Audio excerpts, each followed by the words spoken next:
More bad news in the JW world.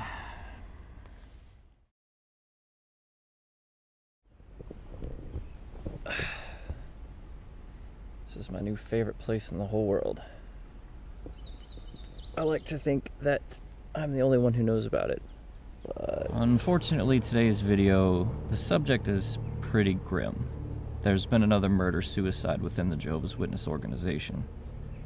It seems as though Jehovah's Witnesses have figured out in their own twisted reasoning that, hey, if you murder your family, that gives them an automatic ticket to paradise. The New World, as they call it. I mean, just hear me out here. Think about it for a second. If you 100% believe that when your children die from an accident or otherwise, if you are a believer, they automatically get a ticket to paradise, maybe that's a safer bet than risking them getting a taste of the world, going out there and sinning against Jehovah and losing their place among the panda people in the paradise earth. Alright, so let's get into it here. I've got the article on my phone, and it's from Daily Mail. I'm going to post a link to this article in the description of this video.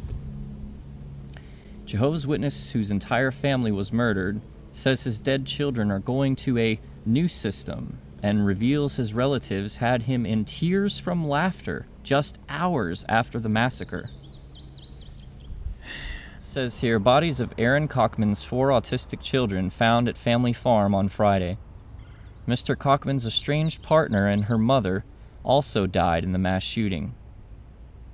Jehovah's Witness spoke of children going to a new system after tragic deaths. Asked about false rumors he may have been involved, he replied, "Bring it on."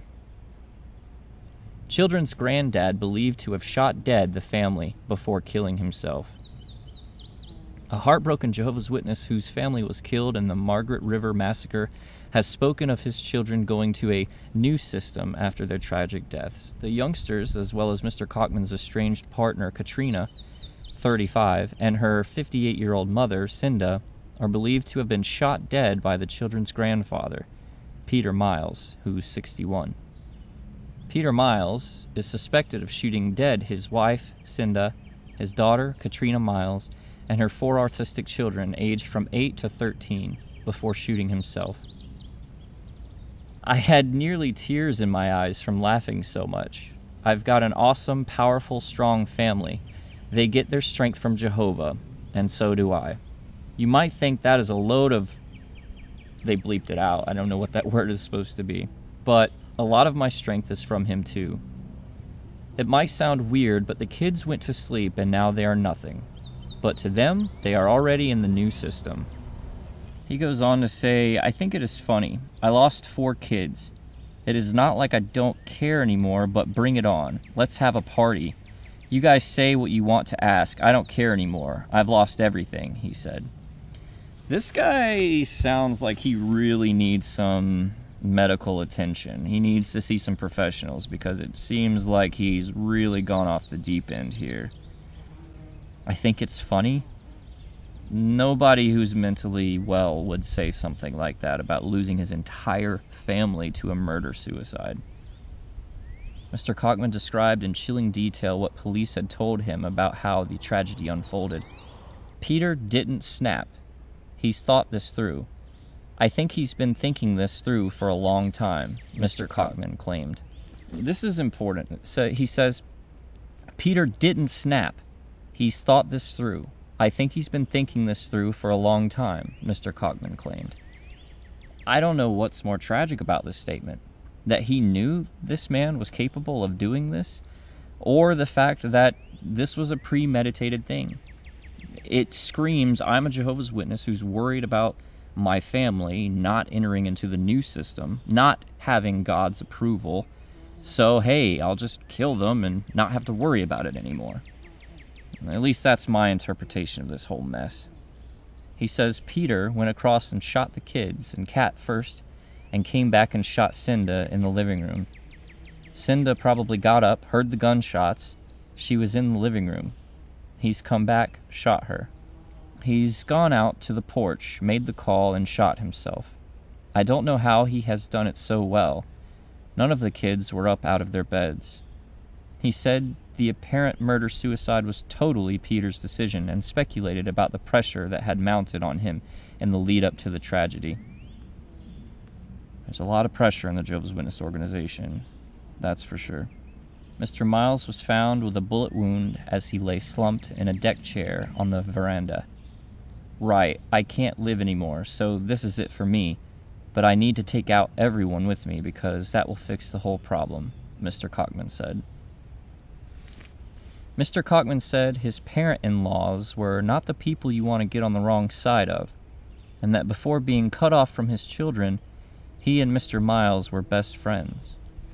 Now, when it says here that he was cut off from his children, I can't help but wonder if that would be to a disfellowshipping. Now, hopefully we'll have more info and details on the situation in the coming weeks. Alright, well here he goes on about being shunned away from seeing the kids. He says, I've had so much anger in the last few years, ever since I was cut off from my kids, so much anger. That was due to Peter and Cinda making sure I was cut off from my kids. They weren't schooled, they were homeschooled, so I never knew where, how they were going. I would just drive around town hoping to see them somewhere, and I would every now and then, and that would get me a few more weeks. That kept me going. I thought I'd see my kids again. I had supervised visits, and it was amazing. They were beautiful kids, but as I said, the anger was building up. I thought, they'll keep, and I'll get them back someday. He seems to talk like he was estranged. I wonder if that's just because he's no longer in a relationship with this woman, the mother of these children, or if he's estranged because of the disfellowshipping arrangement as practiced by the Jehovah's Witnesses. Basically, if you sin or do something that the Jehovah's Witnesses feel is not becoming of them, you can be disfellowshipped and kicked out of the congregation, no longer able to meet with them or even speak to them. Well, whatever the situation, it's a mess. It is a dark, gritty, just horrifying mess. I really hope we get more details in the coming weeks, because this, I mean, if this continues, the Jehovah's Witnesses are going to have to respond. If this is left unanswered by the governing body, if they don't address this warped and twisted way of thinking, this could escalate. We could see reports of these types of murder-suicide cases.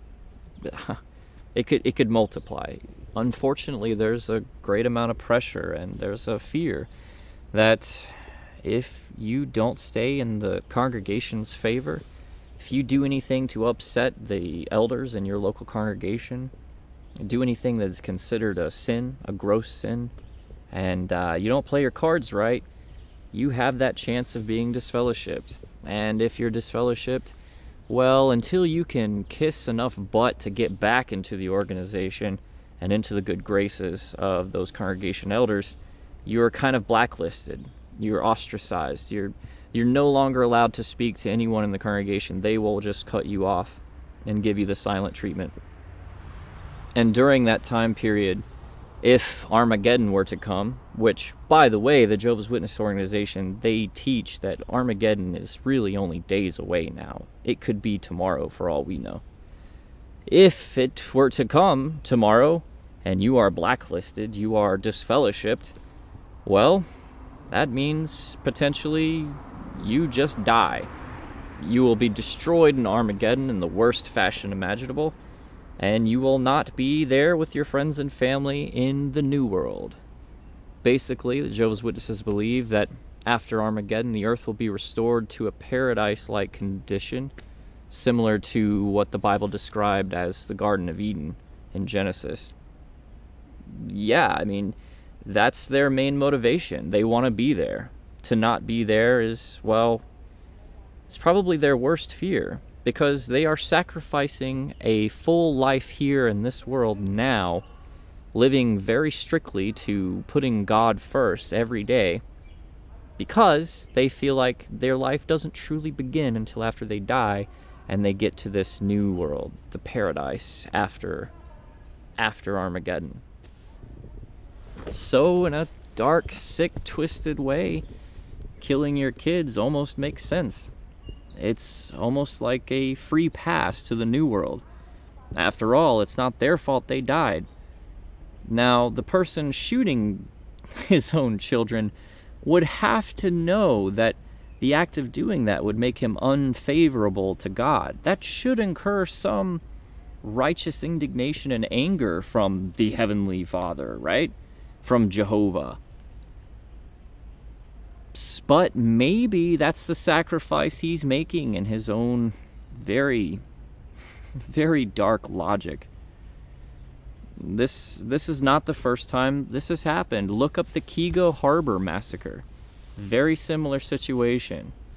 A whole Jehovah's Witness family just wiped out. And the most likely explanation again would be to ensure the family's ticket to paradise.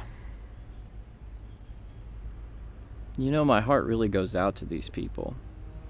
Somehow or some way they got a hold of these doctrines.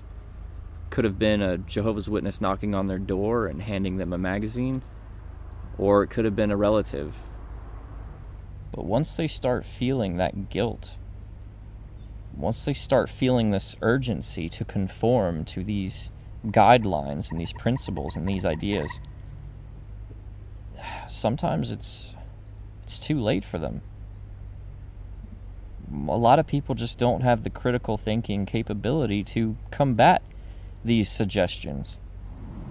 They end up sitting in on these meetings, in these uncomfortable chairs, under these fluorescent lights, busily highlighting sentences and paragraphs in the watchtower. And that's what they truly think the meaning of life is. To sacrifice any personal gain or fulfillment in this world for the chance to be resurrected in the next.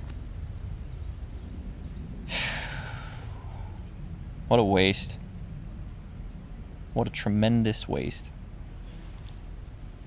Alright, well, I took some footage of the great outdoors, and I'll share that with you guys now. Hopefully you enjoy it. Other thing. Trisha Frangia, the VAA captain, she's put together, well, along with some friends who've helped her, I believe. It's been a joint effort. They have some VAA apparel available. I'll put a link in the description for that as well. Some really beautiful t-shirts and hats and other things that you can get for yourself, and the money goes towards VAA apostate activities. London is coming up in August. We will be there, I believe, the weekend, I think it's the 10th through the 12th? 10th through the 13th is the weekend that most of us here in the States are going. So if you can be there, be there. If you can't, no big deal. If you think you can help support it through the GoFundMe, you can do that. I'll also post a link in the description for that as well. It's a beautiful day. Get up, get out, enjoy the great outdoors. Faithful slave, I'm out.